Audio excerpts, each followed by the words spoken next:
Hey y'all, what's up? Welcome back to my channel. This is London Tate coming to you today with another video, girl. In today's video, I'm going to show you guys how I do those crisscross design with the knotless braids in the back. These are thigh length knotless braids. They're medium size knotless braids. Right here, I'm just prepping her hair. She is natural and she has no product on her hair, so I put a little bit of product on the hair as far as like moisturization, and I am blowing her hair out. Whenever you are blowing a client out, always make sure that you are using heat protectant, okay? So yeah, I'm just using a comb attachment on top of my blow dryer. Everything that I use will be in the description box below. Even though I basically showed all the products, I still will put the link for you guys to purchase on your own, okay? Everything I pretty much got from Amazon or the hair supply store, okay? So yeah, I'm just going to go ahead and just detangle and blow everything out and then just kind of tie it up. And then after that, I'm going to part from ear to ear. So the front half will be the crisscross design and the back will be the knotless box braids, okay? So here's the hair that I am using. I'm using the Queen Bee pre-stretched hair. It's 60 inches. 60 inches is pretty long. I usually choose that length whenever a client wants waist length or longer, okay? So these are the size sections that I'm going to kind of put out on the table.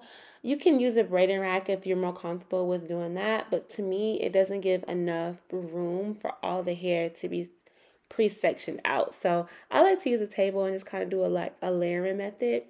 If I didn't already state, I got this method from Dope Panda. She's on YouTube. She used this method and it really works. It seems like the hair would get like tangled or jumbled together, but I never have any issues when it comes to that. So, and I never have any issues. So if you guys want to try that, by all means, try it. But as you can see, I'm layering it on top of each other so that way I don't get the pieces mixed up together. So right here, I am layering the color number 2 and then the color number 27 and then the color number 2 again because I do want some pieces that are blonde. I want the middle part to be more so blonde. The middle part of the back of her head be blonde. She doesn't want any blonde in the front or to be able to see any blonde from the front. So I decided to throw pops of blonde braids in the middle towards the back. I don't really start the blonde until I get to like the 3rd row though. So right here, I'm just going to go ahead and use that Shine and Jam product because her hair is more so on the softer side. So you don't have to use any type of really heavy products. Now, if her hair is more so like a kinkier texture, a more coarse texture, then I would use the Even Edge Control for the roots so that way the roots can remain smooth. But she doesn't really need a heavy product. So I do recommend not using the same products for all your clients because it's going to react differently than all your clients. Like if you have a client that has really coarse hair and you use more so like a lighter product, you may not get the hold that you desire, okay? So I'm using that Shine and Jam in the orange. To me, that is the toughest Shine and Jam. So I like to use that when it comes to a more of like a softer texture hair. But like I said, if it was a more kinkier texture, I would use like the Even Edge Control, or sometimes I would even use a Style Factor, okay? Both of those are edge controls, all right? So here I'm just going to start the knotless braids. I am left-handed, so I tend to braid the hair in from the left-hand side only. If you are right-handed, I'm pretty sure you're doing it in the opposite direction. And just the same method, just adding the hair only on the right-hand side, the side that's the most dominant, okay? So I'm left-handed and my left side is most dominant, so I add hair from the left side only. Once I start adding hair to the right, I feel like things get wonky, things get like I don't know, they just don't look right. Like it just seemed like it's not more streamlined. Like the braids are not streamlined. They're lumpy. They're just not smooth the way I like them. So I just tend to stick with only one side adding hair, okay? So once I am done adding hair, I do not count the pieces. I just add pieces to the point where I want to stop adding hair. So once the braid gets to the thickness that I desire, then I stop adding hair to the braid, okay? So yeah, guys, so once I do that, I'm just going to go ahead and keep braiding. Once I'm done adding hair, I just go ahead and stick with that and just braid normally like a plait. And I just braid. So I did braid most of her hair down, probably like 75% down. And then when I got done with all the knotless braids, I did go back and I finished braiding the ends of the braids, okay? That is how I like to do it. I feel like it kind of speeds the process up. I feel like the longest process is parting and starting the braid. You can always go back and finish braiding the hair down because I feel like that's way more quicker, you know. So yeah, I'm going to do the same method right here. And guys, I'm going to do the same method really until I get to the top. Now, you guys are going to be able to see that just more so in like a faster version. When I do get to the blonde in the third row, I will come back and let you guys know what I'm doing with that.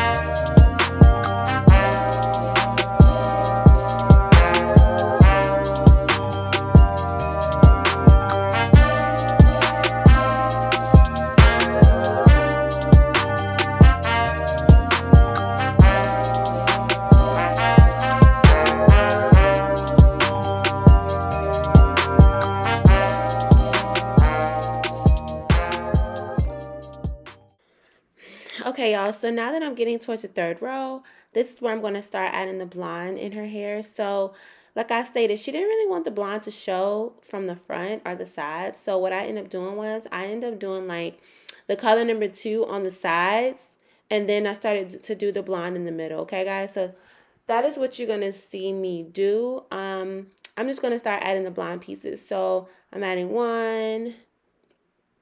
And then I'm going to kind of comb the hair to make sure I don't have any lumps or tangles. And then I'm going to add another. I'm just going to keep on going until I get to the thickness of the other braids that's beneath it. So that way, these braids are not, not too big for the other braids or whatever. So one thing about feeding color into a client's hair that is not that color, you're going to have to make sure you tuck eventually. So after you finish adding hair, you start tucking that black hair underneath the blonde. So that way it's not showing too bad throughout the whole, throughout the whole braid. So that's what I like to do.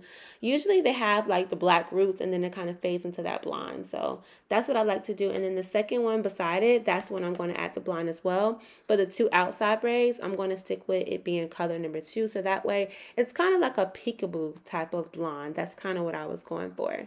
So yeah, guys, I'm going to do that same thing, throughout until I get to the top.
Alright, so I'm basically done with the back braids, alright? So now I'm going to get started when it comes to the crisscross design. It's very, very, very simple, guys. I end up doing 12 rows in the front, and I kind of did them in blocks. So I did like a big section that was going to be 2. I did like 6 sections, okay? So that way I can properly have everything even, kind of like a pre-parting type of thing. So yeah, so in the front, instead of me using that shine and jam, I did use even, so that way I have a more of a secure hold. And especially since I'm using the rubber bands, I didn't want to do it too tight. So when you put product on the hair, it kind of gives it a more of a sleek, tighter look. In reality, it's not even that tight. So that is one of the methods that I like to use when it comes to that. So the even edge control gives it a more secure hold, but it doesn't make it tight, if that makes sense. So what I ended up doing was, like I said, I parted it in 6 sections. I ended up having 12 rows. So I combed her baby hairs out where I want that to be, and then I started so I split it in three parts when it came to every row. Okay, so the key is to line all the parts up with all the rows. Like all the rows that you're going to do in the front, all the parts have to match in order for everything to look really streamlined and neat, okay? So this will be your kind of framework of how you do the rest of the braids. Now, when you start getting towards the top, you're going to have more hair, more space at the, just because of the natural curve of the client's hairline. You're going to have more braids, but the extra braids will just be extra, okay? You're still going to have to make sure that you line all the parts up, okay? So what I ended up doing was I did the 2 braids in the front, and then I just picked 1 braid and kind of put a little bit of product on it, and then combine it with the next type of little ponytail that I'm going to do, okay? So I just kind of crisscrossed them. Sorry guys, I'm getting emails, but I basically crisscrossed them. So the top one, I moved that to the bottom and combined it with the bottom piece. And then the bottom piece, I moved it to the top. And whichever piece that I started with, I always make sure that piece went first when it came to crisscrossing it to the next section, okay? And then, yeah, I basically ended it with the rubber band, guys. So one thing I can say is what I ended up doing was, I don't know if I would do this next time or just leave the rubber band. The inspiration picture that I seen, they had the rubber bands ending for the back type of ponytail, and then they just kind of braided it that way. But I ended up taking the rubber bands out because, well, taking the back rubber bands out because those rubber bands were going to be the knotless braids. I felt like in order for it to look like a knotless braid and kind of seamless, I felt like the rubber band was stopping it from looking seamless, guys. So I ended up cutting the back rubber bands out and just kind of combining the piece to make it a knotless braid, if that makes sense.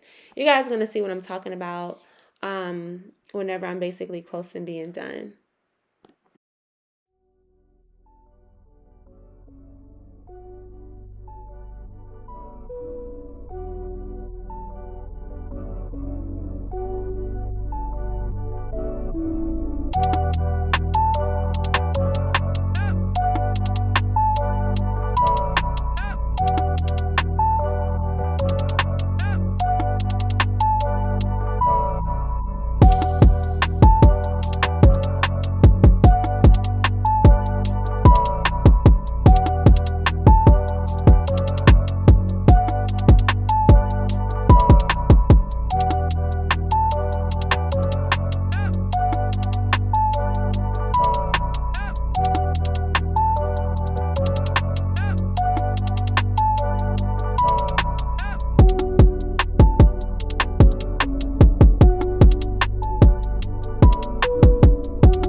Okay, so basically now that I've done those 3 rows, so those are 2, 4, 6, 6 rows. That's basically half of the front.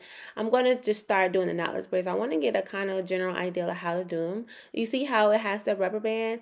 I was like, I don't know if I'm comfortable with it being like a rubber band and it's going to be a knotless braid. So I ended up cutting that rubber band out, guys, and just did it like a regular knotless braids. So you guys can see I'm using that piece. I'm kind of combining both those together. And then I'm going to add braiding hair like it was a regular knotless braid. I think it, I don't know if I'm going to do this next time only because I feel like it was more so inconvenient. And yeah, like when I looked at the inspiration pic, I was like, I didn't know she kind of left the rubber band, but it's okay. You don't have to copy everything everyone does. When you see inspiration style, you can always make it your own. But I personally like the look without the rubber band because I just feel like it made it more seamless and more effortless, and it made it more, to me, it made it more neat. Effortless. That's not even a word. Effortless. That's what I meant to say. But yeah, guys, so that's what I basically did. And I just added hair until I got to the desired thickness that I want. And I just kind of did it like that. And I'm going to do everything the same way as I'm doing it, as I did this half. Okay, guys? So it's going to be nothing different.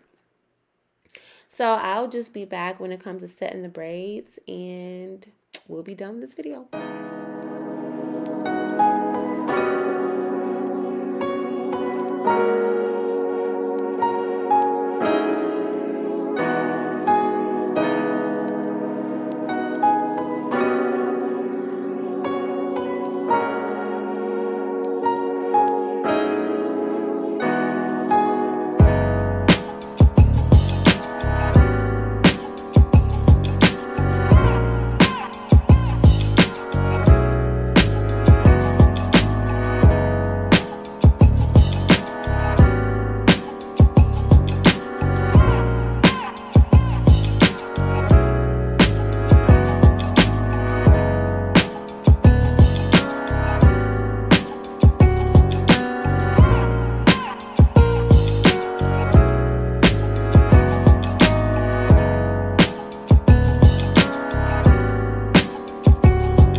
Alright, y'all, so now that I'm basically done, I'm going to use the Got To Be Glue cream, guys.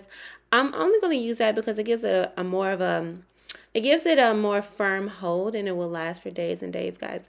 I use edge control, but a lot of times I always top it off with Got To Be Glue cream because it just gives it a more hold for everyone, not just her texture, for everyone, guys. After I do that, in order for everything to dry and set, I'm going to use a little bit of mousse. put a little bit of Got To Be Glue spray on the edges and everything. And then I'm going to set her hair with the wrap strips, okay? And then I'm going to let it dry for about 10 to 15 minutes. If you want to hand dry, you can. If you want to air dry, you can. If you have like an sit under dryer, you can do that as well. And then I'm just going to get some hot water and dip the ends really, really well. So guys, that's basically it. I hope you guys enjoyed this video. I hope it was detailed enough and informative. Like I stated, everything that I use will be in the description box below. I love you guys so much for tuning in, and I will talk to you on my next video. Bye.